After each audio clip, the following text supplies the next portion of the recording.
Bismillahirrahmanirrahim. Assalamualaikum warahmatullahi wabarakatuh. Alhamdulillah, wassalatu wassalamu ala rasulillah wa alihi wa sahbihi wa mawalah, wa la hawla wa la quwata illa billah. Ya ayyuhalladzina amanu taqullaha haqqa tuqatihi wa la tamutunna illa wa antum muslimun. Amsayna wa amsal mulku lillah walhamdulillahi la syarikalah, la ilaha illallah wa ilaihil masir. Amsayna ala fitratil islam wa kalimatil ikhlas wa ala dini nabiyina Muhammadin sallallahu alaihi wasallam wa ala millati abina Ibrahim hanifan wa ma kana minal musyrikin. Allahumma inna nas'aluka fahman nabiyyin wa hifdzal mursalin wa ilhamal malaikatil muqarrabin. Allahumma inna na'udzubika min an nusyrika bika syai'an na'lamu wa nastaghfiruka lima la na'lamu. Allahumma inna nas'aluka al-ikhlas was-sidqa fil qawli wal 'amali. Bismillahi tawakkaltu 'ala Allah wa la haula wa la quwata illa billah. Jumpa lagi kita dengan Tazkiyatun Nafas, kajian bulanan kita ini. Tentu kita berharap dengan kajian ini kita semua nantinya bisa mengelola hati kita, menata hati kita, memanage hati kita, sehingga kita semua merasakan nikmatnya beribadah kepada Allah Subhanahu wa taala, nikmatnya iman, nikmatnya beramal saleh. Itu semua manakala hati kita bersih. Dan ketika kita berbicara masalah tazkiyatun nafas, stressingnya, penekanannya sudah cukup jelas. Berkali-kali sekian pertemuan kita duduk bersama bahwa kita berbicara masalah hati, tidak berbicara masalah akal pikiran kita, tidak berbicara tentang performa kita sebagai umat Rasulullah, tapi secara khusus bicara tazkiyah ini bicara hati. Jamaah sekalian, satu sisi ketika kita berbicara masalah hati ini, yang memiliki hati ini Allah Subhanahu wa taala, bukan murni kita. Makanya Rasulullah sallallahu alaihi wasallam sampai berdoa secara khusus, ya muqallibal qulub, tsabbit qalbi ala dinik. Wahai zat yang membolak-balikkan hati, istiqomahkan hatiku ini di atas agamamu. Allah Subhanahu wa taala juga mengajarkan kepada kita untuk selalu memberikan hidayah ini nancap dalam hati kita. Rabbana la tuzigh qulubana ba'da idh hadaitana. Itu doa kita kepada Allah Subhanahu wa taala. Ya Allah, jangan Kau tergelincirkan hati kami setelah Engkau memberikan hidayah ya kepada kami, kepada hati kami ini. Nah, hati sebagaimana saya gambarkan pada pertemuan-pertemuan yang lalu, Al-Qur'an membagi jadi 3 bagian.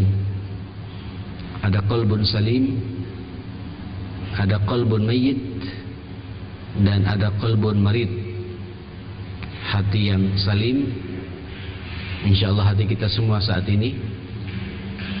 Kemudian hati yang mayit, kebalikannya langsung, itulah hati yang mati.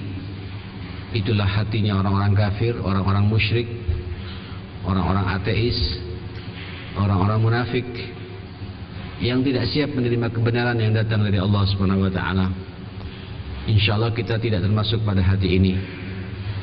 Tapi rata-rata manusia berada di antara 2 hati itu, antara sakit dan mati. Namanya hati yang antara sehat dan mati. Itulah hati yang sakit, qalbun marid. Jamaah sekalian, saya pernah menyampaikan bahwa asbab maradul qalb, sebab-sebab sakitnya hati itu semua maksiat. semua dosa itu pasti membuat hati kita sakit. Walaupun secara khusus oleh Rasulullah sallallahu alaihi wasallam, hati yang sakit itu biasanya dipengaruhi oleh dua fitnah. Fitnah syahwat dan fitnah syubhat. Syahwat yaitu di saat sampean kita semua larut dengan hawa nafsu kita, mengikuti syahwat kita, di mana Allah juga telah menciptakan pada masing-masing manusia ini punya syahwat, tapi kita tidak ingin hidup kita ini diatur oleh syahwat kita.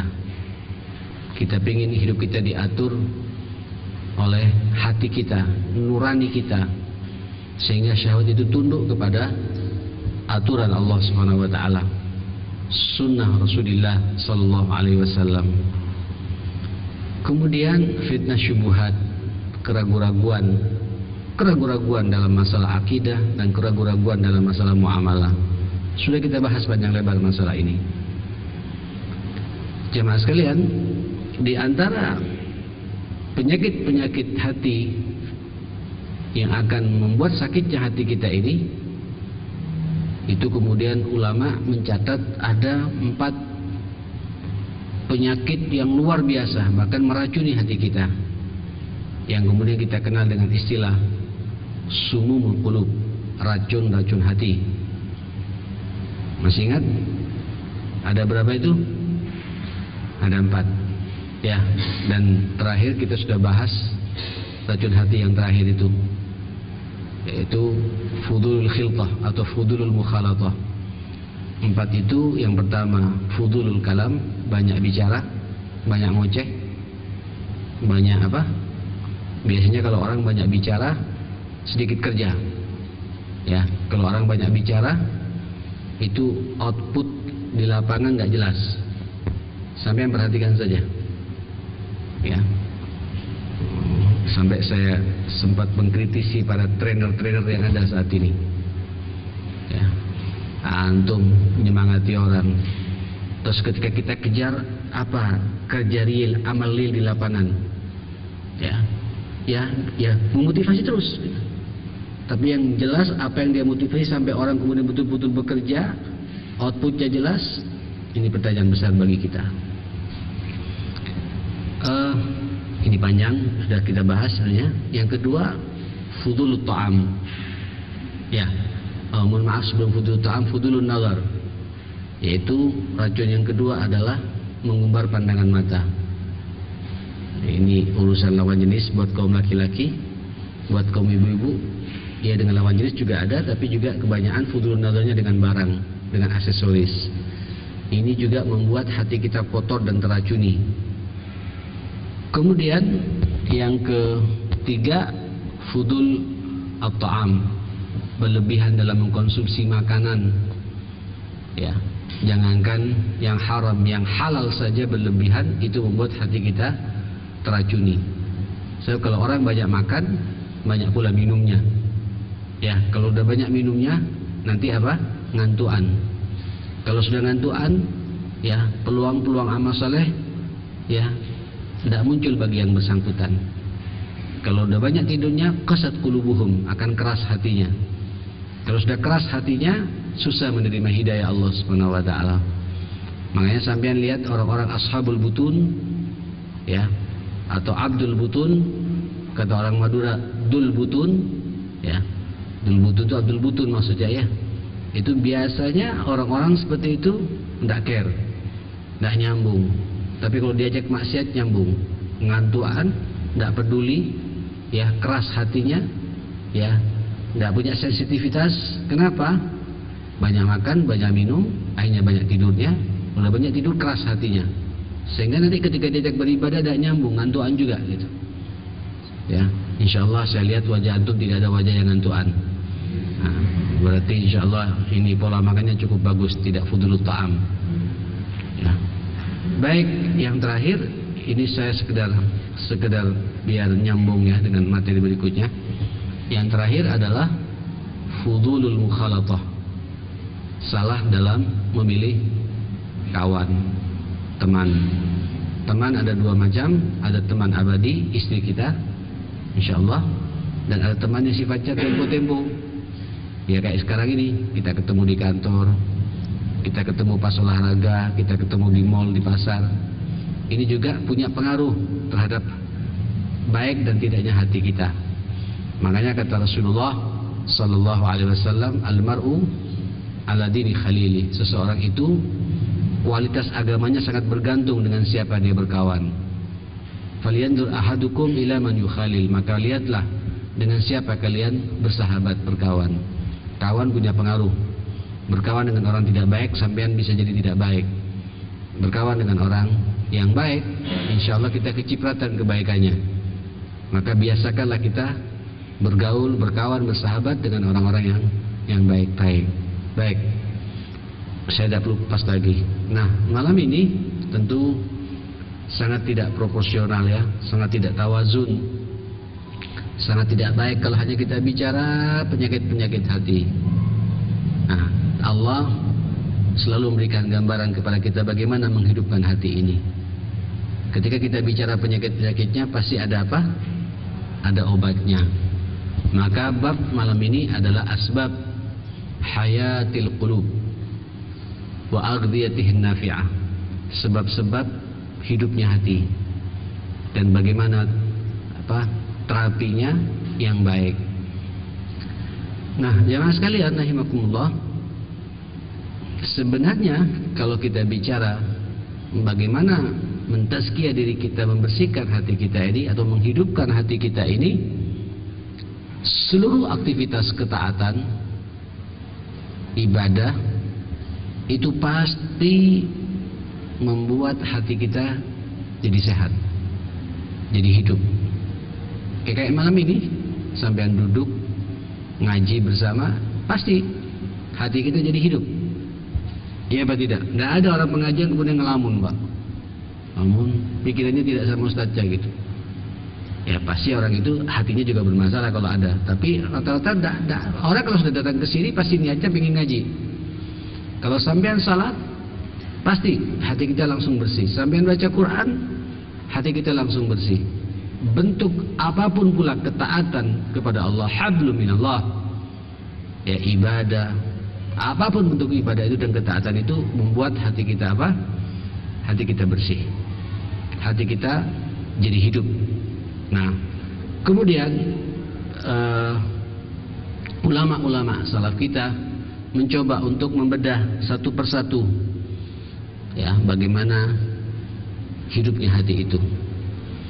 Silakan yang mau catat, saya bicara dulu secara keseluruhan, nanti satu persatu baru kita kupas. Dan sepertinya masing-masing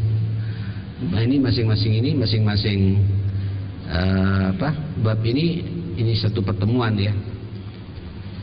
Saya bacakan saja. Yang pertama, zikrullah. Apa? Zikrullah. Yang kedua, tilawatul Quran. Apa? Tilawatul Quran. Yang ketiga, al-istighfar. Apa? Istighfar. Yang keempat, ad-du'a. Apa? Doa. Dalam bab doa ini saya butuh 2 pertemuan ya. Karena ini sangat dalam. Doa itu silahul mukmin masalahnya. Doa ada namanya di fannud doa, seni berdoa, dan dahsyatnya doa perlu kita bahas. Berikutnya apa lagi? Nomor berapa? Nomor 5, as-salatu ala nabi. Bersalawat kepada Nabi. Bersalawat kepada Nabi. Ternyata salawat kepada Nabi itu juga bisa menenteramkan hati kita, menyejukkan dan menghidupkan hati kita. Lalu bagaimana bentuk salawatnya nanti kita bahas pula. Yang ke-6, qiyamul lail atau at-tahajjud. Qiyamul lail. Oke. Yang ke-7, az-zuhdu fid dunya. Zuhud dalam urusan dunia. apa itu makna zuhud, dan kita harus dudukkan dalam tinjauan tazkiyah itu, ya. Kemudian 8, muhasabatun nafas, evaluasi diri, ya. Karena nanti kita akan bicara tentang macam-macam nafsu manusia, lawwamah, mutmainnah, ammarah bisu. Ini bagian daripada muhasabatun nafas. Kemudian yang keberapa? 9, as-sabru, sabar. Orang kalau sabar, dan sabar ini tidak hanya dipelajari, dipraktekkan. Masalah sabar itu, Pak. Apa macam-macam sabar? Nanti kita bahas semuanya. Kemudian berikutnya asyukru. Apa? Syukur. Bentuk-bentuk syukur, macam-macam syukur, dampak syukur, semua perlu kita bahas ini. Setelah itu berikutnya berapa itu? Nomor berapa?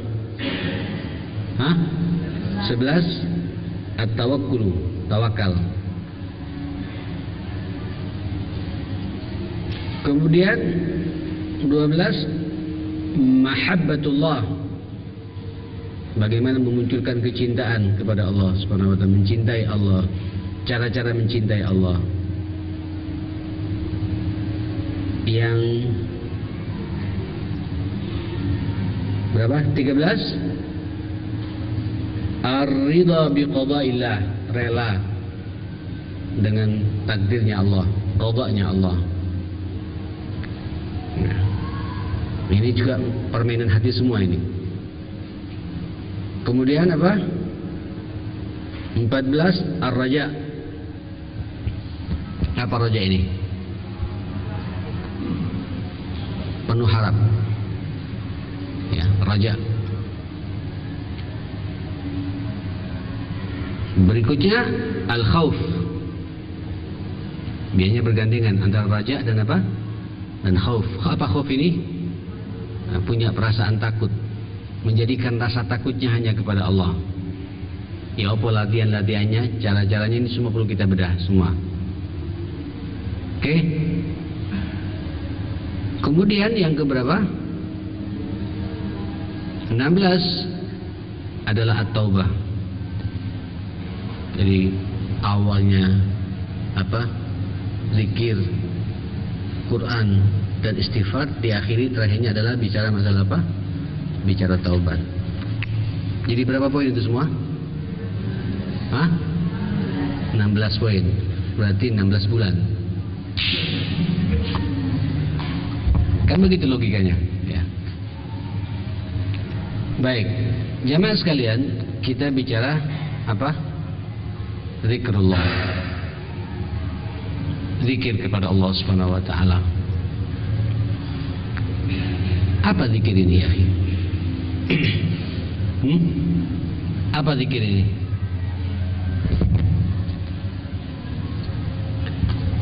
Zikir, ingat Allah, ingat, iling, ya, ingat Allah Subhanahu wa taala.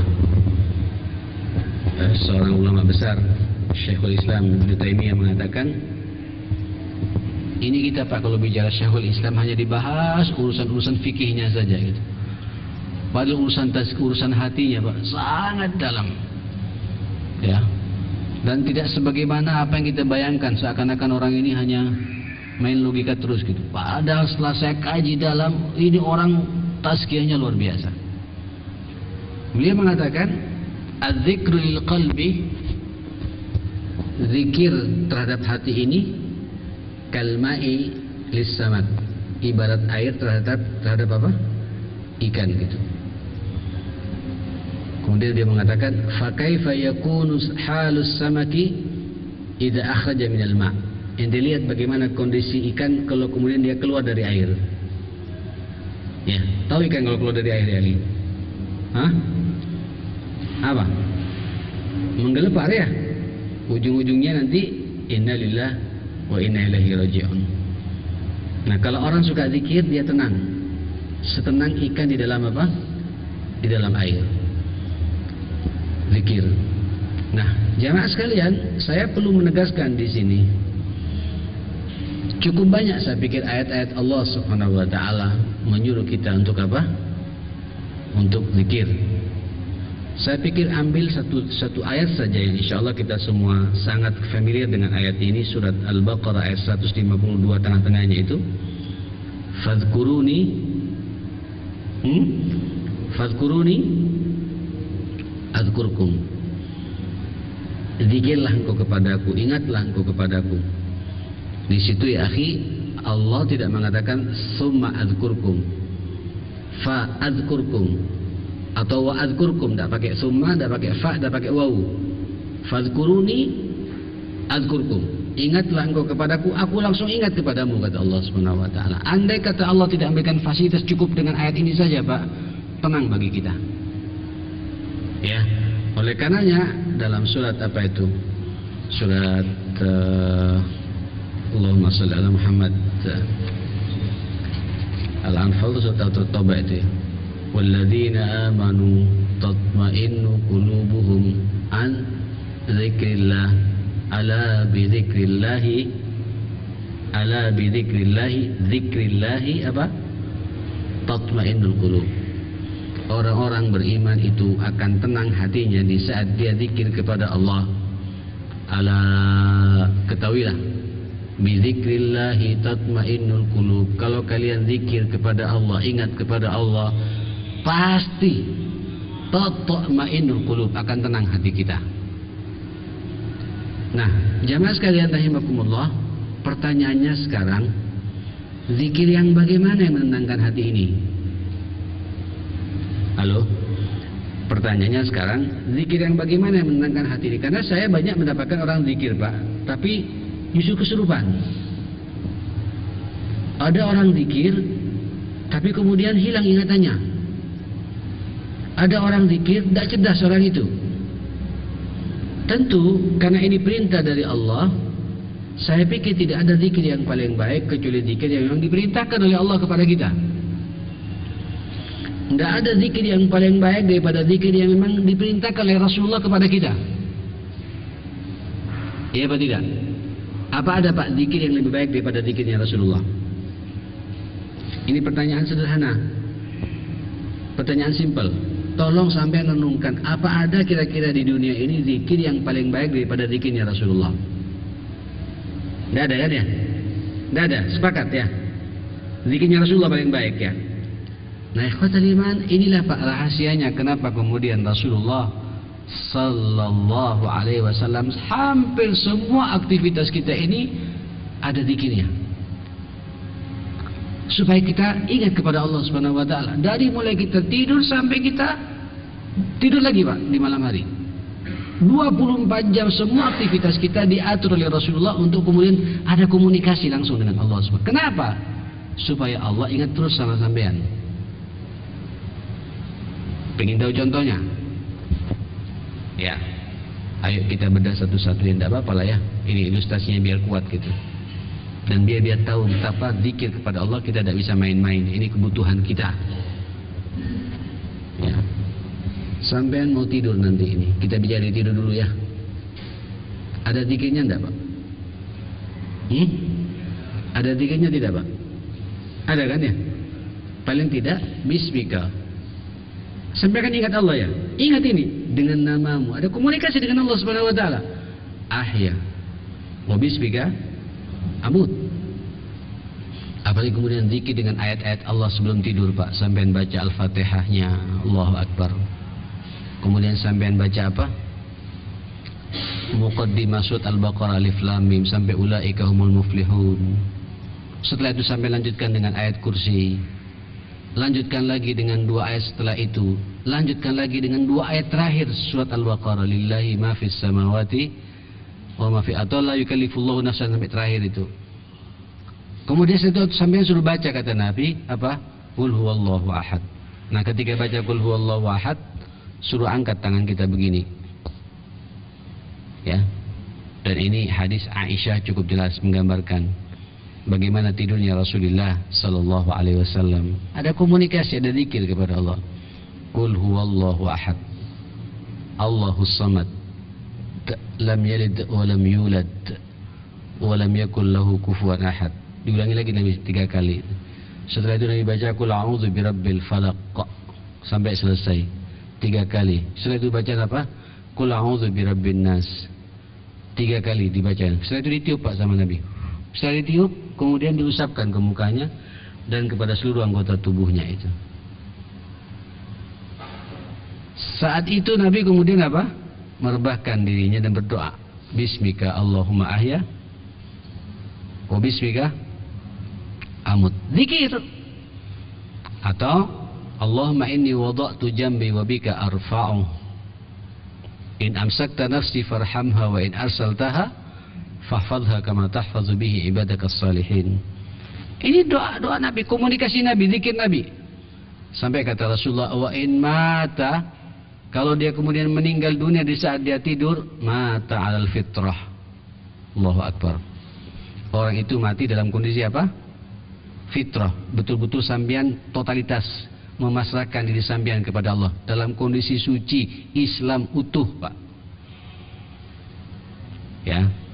Sehingga nanti insya Allah tidurnya sampean dari jam 10 nanti bangun jam 4 atau setengah 4 itu dianggap ibadah kepada Allah Subhanahu wa taala. Kenapa? Karena sampean mukaddimah zikir kepada Allah Subhanahu wa taala. Oke.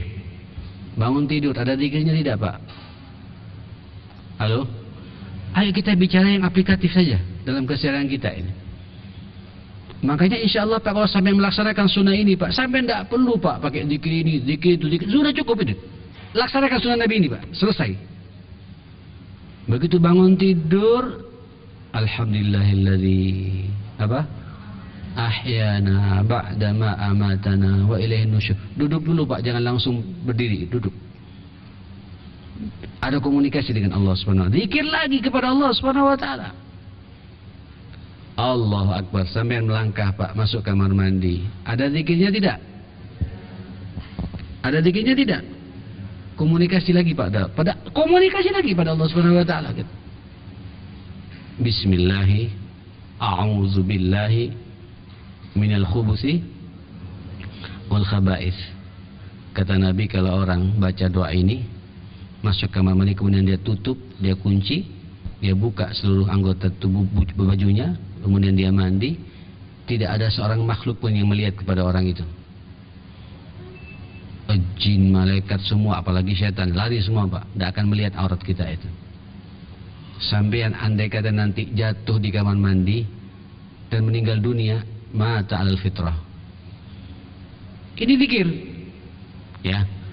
Kemudian keluar Pak, keluar dan zikir lagi Pak, tidak? Kenapa? Boleh jadi kita mandi Pak lagi ngelamun. Makanya kalau mandi jangan lama-lama, ya. Apalagi mandi bawa koran Pak, buang hajat, ya, buang hajat, buang air besar, BBM-an. Loh, ini ada sekarang ini jadi fenomena sekarang nih Pak. Lama Pak di kamar mandi, ternyata browsing di kamar mandi. Hati-hati, itu rumah kamar kecil itu Pak. Kata Nabi, kalau nggak kemudian kita hidupkan sunnah Nabi, sampai bersahabat dengan jin dan setan di situ. Begitu keluar apa supaya kita bersih Pak, apa yang kita lakukan, apa komunikasi kita pada zikir kita, minimal satu bahasa, satu kata, ghufranak, ampunanmu ya Allah gitu. Karena khawatir Pak kita di dalam itu lagi ngelamun kemana gitu, takut ada dosa, ampunanmu ya Allah. Atau alhamdulillahilladzi adhaba 'anil adza wa afani, dan lain sebagainya sebagaimana yang sampean hafal itu. Oke. Setelah itu sampean keluar pakai baju. Baju Pak yang sampean pakai ini. Halo. Ada zikirnya enggak Pak? Hah? Ada zikirnya. Apa zikirnya itu Pak? Hah? Yang ngajak TK pasti tahu ini. Yang ngajak TPA pasti tahu itu. Hafal pasti itu. Tapi banyak kemudian di antara kita tidak. Ini baju jamaah ini sampean pakai. Kalau sampean tidak berdoa sama tidak ada zikir kepada Allah, jadi fitnah terkadang Pak. Terutama ibu-ibu.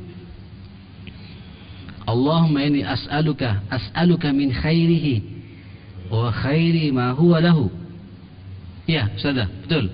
Wa a'udzubika min syarrihi wa syarri ma. Pakai baju pun ada komunikasi dengan Allah Subhanahu wa taala. Subhanallah. Oke, sampai mau berangkat ke masjid bagi bawa apa-apa gitu.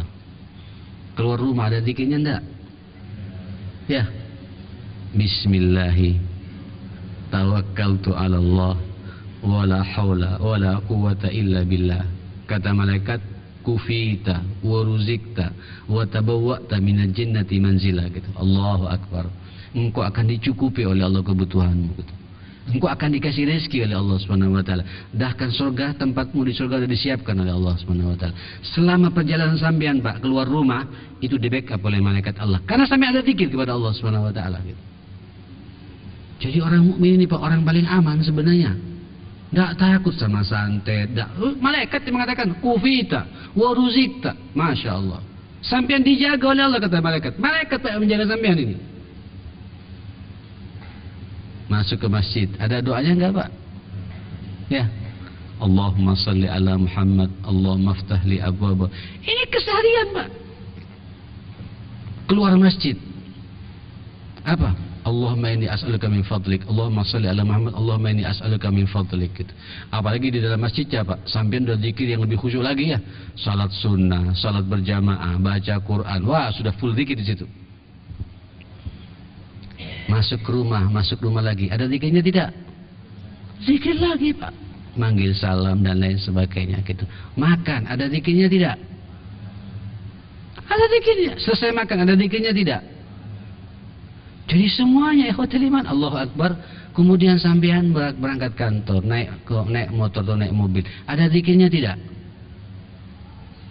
Subhanalladzi sakhkhara lana hadza wa ma kunna lahu muqrinin wa inna ila rabbina lamunqalibun. Bismillahi tawakkaltu 'ala Allah wala haula wala quwata illa billah. Selama perjalanan sampai dijaga oleh Allah Subhanahu wa taala. Komunikasi, terus ada komunikasi.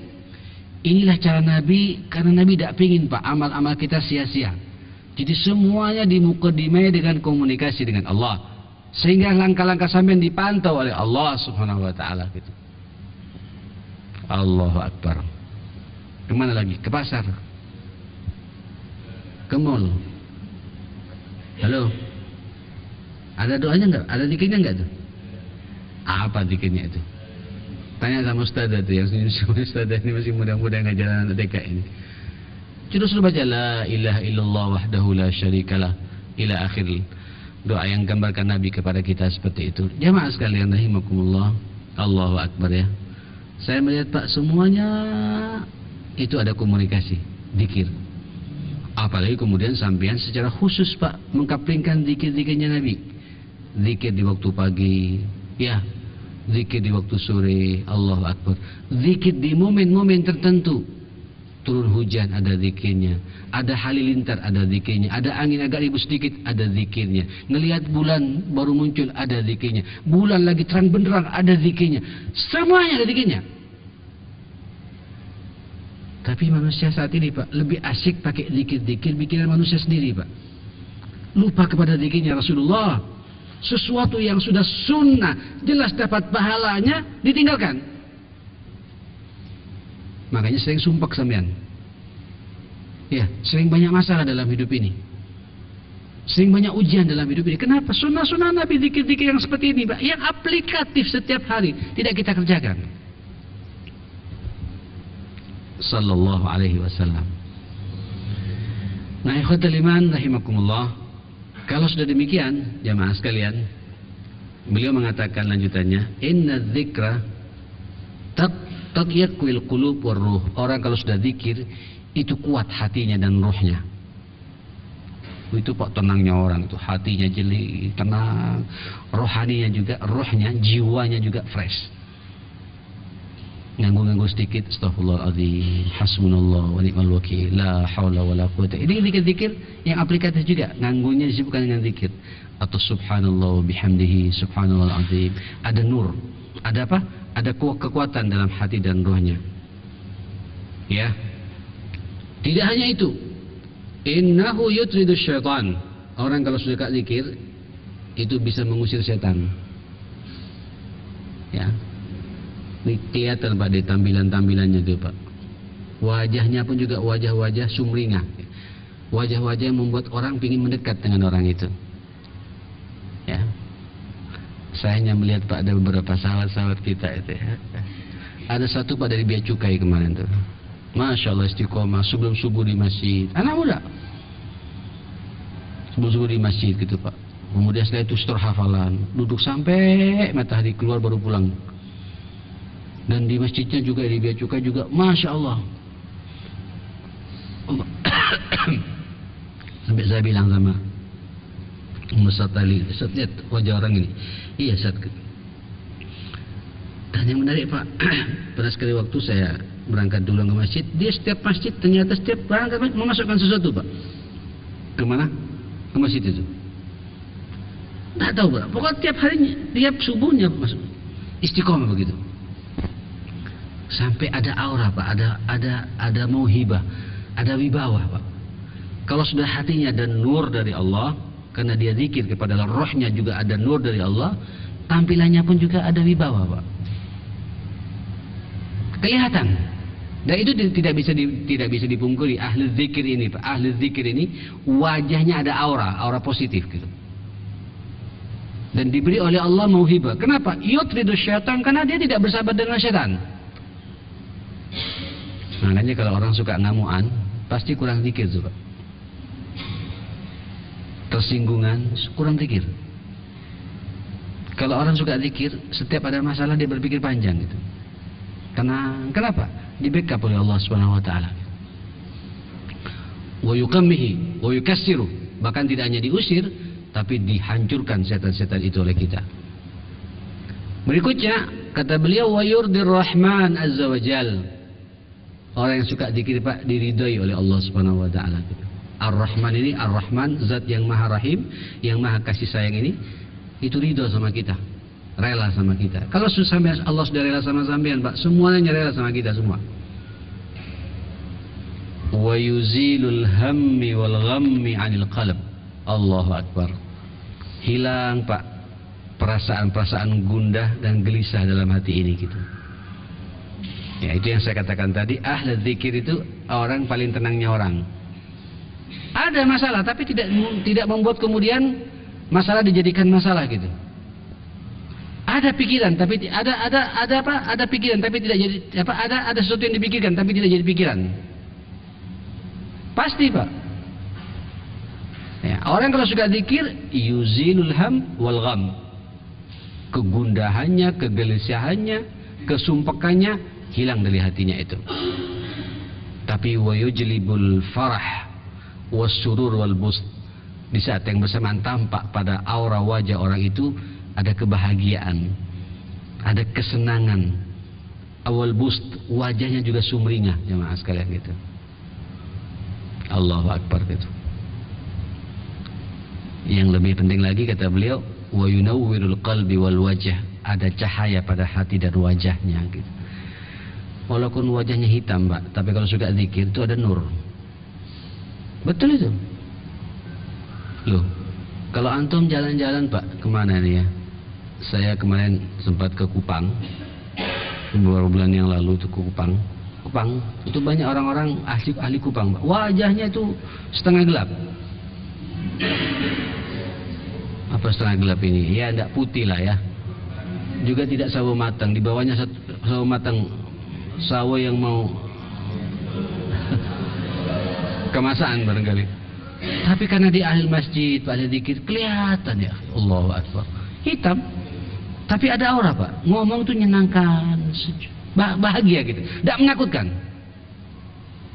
Makanya betapa banyak kita lihat Pak orang-orangnya putih, parlente putih, tapi nggak suka zikir. Gak bisa Pak. Senyum pun ngomongnya pun nggak kasar sama orang gitu. Emang nih orang ini ganteng, ayu, tapi kalau ngomong kok ketus ya Allah. Kalau ngomong kok nyelekit ya. Itu kelihatan Pak. Tapi betapa sering kita dapatkan orang hitam yang repot Pak, sudah hitam tidak suka zikir juga gitu. Waduh, sempurna itu Pak. Ya, yuzilul ham wal gham wa yajibul farah wasururul bust wa yunawwir qalb wal wajh. Kemudian ada nur pada wajah dan hatinya. Wa yaksir dzakir al-mahabata wal halawata wan nadrah. Allah Akbar. Orang kalau suka zikir Pak, diberi oleh Allah yang namanya karisma dan wibawa. Sampai lihat Pak, kiai-kiai kita dulu Pak di kampung ya. Saya punya guru, kebetulan kakek, saudara kakek saya ya, namanya Ustadz Muhammadun, dipanggil Ustadz Madun. Itu istiqomah Pak. Masjid ada di pengajian namanya Roha Pak. Roha ini kalau ada mana? Roha itu saja pengajian. Roha rohani, nata roh gitu. Itu sore hari jam 4 pada asar sampai jelang maghrib itu subuh istiqomah. Katanya mohon maaf saya ngeliat wajahnya Pak takut gitu. Bukan takut apa ya? Tak bisa gitu. Natap wajahnya itu enggak sungkan gitu. Dan ketika manggil saya Pak Muhammad, ta'al kemari kok. Senangnya Pak, Masya Allah. Seakan-akan apa ya? Dipanggil SBY gitu. Kayak dipanggil apa? Padahal dipanggil pelan-pelan ngomong. Itu Pak melekat. Dan yang menarik, saya belajar nahwu ini akhi. Sejak saya SD kelas 1 sudah belajar nahwu Pak. Namanya nahwul wadih. Pernah dengar nahwul wadih? Jilid 1, jilid 2, jilid 3 itu. Yang belajar bahasa Arab paham itu. Itu ya akhi, saya diajari sama guru saya yang mendekati saya terus, tapi saya nggak paham Pak. Begitu diajari fulan, jadi yang dia pelajari bertahun-tahun diajari satu kali Pak, nyambung semuanya itu. Sekarang saya baru menganalisa Pak, setelah saya di Saudi saya menganalisa kenapa kok bisa nyambung gitu. Setelah saya sedikit Pak, Masya Allah, ahli zikir Pak. Jadi kalau nganggur itu baca Quran, dia tidak mengatakan dirinya hafid, tapi hafal Quran sebenarnya jemaah sekalian itu. Buka kitab gitu, tidak mau gunjing orang, Allahu Akbar gitu. Itu ngomongannya nyambung sama orang. Kenapa? Karena berangkat dari ketulusan hati. Karena dia sedang komunikasi dengan Allah, sehingga bahasanya juga bahasa Allah yang nyambung, yang nyambung pada umat ini gitu. Kalau sudah murid diajari sama Ustadz Madun ini aman semua. Itu ditulari Pak sama anaknya namanya Ustadz Umar. Allah alhamdulillah meninggal juga ya. Itu guru saya juga itu. Kalau ngomong sedikit nyambung dan kayak ngunci kepala kita Pak. Kita tidak bisa debat lagi gitu. Kenapa? Az-zikir. Ini pentingnya apa? Zikir kepada Allah Subhanahu wa taala gitu. Jadi yaksid dzakir al-mahabata wal halawata wan nadrah. Ada karisma, ada wibawa. Ya, diberi mauhibah kepada orang itu, kehebatan dalam bersikap, bertutur kata, dan diamnya semua orang terkesima melihat orang-orang yang ahli zikir seperti itu. Oleh karenanya wa yurithuhu mahabbatullahi azza wa jalla wa taqwahu wal inabati ilaih. Maka otomatis ketika sudah terbiasa zikir, maka dia muncul kecintaannya kepada Allah dan ketakwaannya dan ketergantungannya semua sebab Allah Subhanahu. Kenapa? Karena dia terbiasa berkomunikasi dengan siapa? Dengan Allah Subhanahu wa taala gitu. Baik. Itu satu yang saya sampaikan, zikir-zikir keseharian yang sudah Nabi ajarkan kepada kita. Zikir-zikir apa? Keseharian kita. Tapi jemaah sekalian, ada juga zikir-zikir yang lepas dari Nabi. Ya, ada yang mengikat, ada yang lepas. Kalau mengikat ada zikir pagi, ada zikir apa? Zikir sore gitu. Mengikat Pak, atau zikir momen-momen tertentu. Tapi ada zikir yang lepas. Apa itu? Silakan sampai nganggur, pas bisakan saja Pak. Hasbunallah wa ni'mal wakil. Atau zikir tasbih, subhanallah wa bihamdi. Subhanallah al-azim. Antum bisa bayangkan ya akhi, kata Rasulullah dalam hadis riwayat Imam At-Tirmidzi, wa qala haditsun hasanun sahih, man qala subhanallah wa bihamdih gharasat lahu nakhlatan fil jannah. Barang siapa mengucapkan subhanallahi wa bihamdih saja Pak ya, titik gitu. Subhanallahi wa bihamdih. Sampai berhenti, satu saja Pak begitu. Itu kata Nabi, sampean berarti telah menanam pohon korma di surga.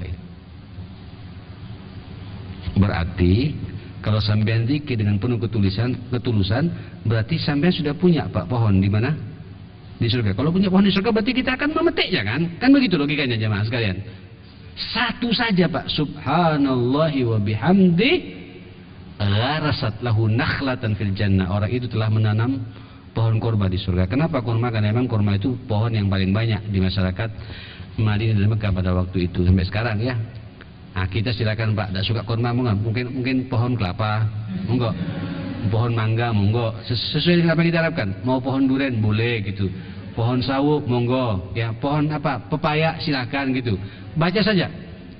Ya. Baca subhanallah wa bihamdi, jangan nganggur. Makanya orang mukmin, Pak, tidak ada kamusnya nganggur. Kalau kita kan tidak, Pak ya. Nganggurnya justru Peter Pan. Noah, apa? Noah. Apa? Noah ya. Noah atau Noah ya? Hah? Nggak tahu lah ya. Allahu Akbar. Sehingga habis waktu kita, Pak, dengan tontonan dan lagu-lagu seperti itu. Lisan kita basah bukan karena masalah zikir kepada Allah, tapi lisan kita basah karena bermaksiat kepada Allah Subhanahu wa taala. Kenapa kita yakin zikir pas lagi dari rumah? Belum saya bicara istighfar ya, belum saya bicara zikir, zikir tahlil. Tahu tahlil, Pak? Apa itu? La ilaha illallah wahdahu la syarikalah lahul mulku wa lahul hamdu. Silakan pakai yuhyi wa yumit. Silakan riwayat Ahmad ada yuhyi wa yumit, riwayat Bukhari Muslim tak pakai yuhyi wa yumit. Dua-duanya sama-sama sahih. Yuhyi wa yumit wa huwa ala kulli syai'in qadir. Mi'ata marrah. Kalau sampean baca tiap hari 100 kali, kata Nabi sallallahu alaihi wasallam, ya, beliau mengatakan kanat lahu adlu asyri riqab. Orang itu seakan-akan hari itu telah memerdekakan 10 budak. Luar biasa ini. Wa kutibat lahu mi'atu hasanah. Dicatat pada orang itu 100 kebaikan. Wa muhiyat anhu mi'atu sayyi'ah. Terhapus baginya 100 dosanya. Hapus, Pak. Ya. Wa kanat lahu hirzan minasyaitan yaumihi dzalika hatta yumsi. Sadarilah, kata Nabi, ketika orang itu baca setiap hari 100 kali, hari itu pula orang itu mustahil diganggu oleh setan. Tidak ada kamusnya kesurupan nanti itu, Pak. Tidak ada kamusnya. Dan saya istiqomahkan ini ya akhir karim sejak saya baca hadis di Saudi dulu, Pak, sampai sekarang alhamdulillah ya. Saya setiap berangkat ke lewat tol, berangkat la ilaha illallah, pulangnya istighfar 100 kali itu. Tuntas, Pak. Sampai naik motor, Pak. La ilaha illallah wahdahu la syarikalah lahul mulku wa lahul hamdu. Di mobil juga begitu. Biasakan dikit. Dijaga sampean oleh siapa? Oleh Allah dari gangguan setan, dari mulai sampean baca sampai malam hari. Sepanjang hari dijaga oleh Allah dari gangguan setan. Dan tidak ada walam ya'ti ahadun bi afdala mimma ja'a bihi illa rajulun amila aktsara minhu. Tidak ada pahala yang lebih baik dari semua itu kecuali seseorang membacanya lebih dari 100 kali. Semakin banyak semakin bagus lagi, kata Nabi sallallahu alaihi wasallam. Nyambung ya? Zikir apa itu? Zikir tahlil namanya. La ilaha illallah wahdahu la syarikalah lahul mulku wa lahul hamdu wa huwa ala kulli syai'in qadir. Udah cukup 1 jam ini, cukup ya. Kaki saya juga kemeng matanya, Pak. Ini lagi bermasalah saya punya kaki. Mudah-mudahan ada manfaatnya untuk kita semua. Insyaallah kita sambung lagi lah di pertemuan yang akan datang. Kita ini baru mukadimah bicara masalah apa? Masalah zikir. Masalah zikir. Nanti kita sambung dengan bab yang sama, kemudian kita masuk kepada Al-Qur'anul Karim di pertemuan yang akan datang insyaallah. Rabbana atina fid dunya hasanah wa fil akhirati hasanah wa qina adzabannar. Rabbana ighfir lana wa tub 'alaina innaka antat tawwabur rahim. Wa sallallahu ala Muhammadin wa alihi wa sahbihi wasallam. Alhamdulillahirabbil alamin. Sebelum saya tutup, ada pertanyaan silakan.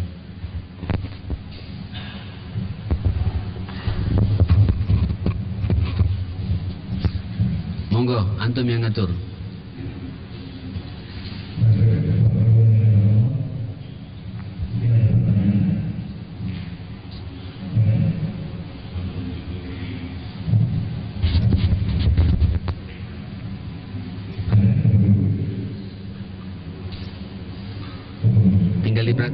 Tinggal dipraktekkan ya.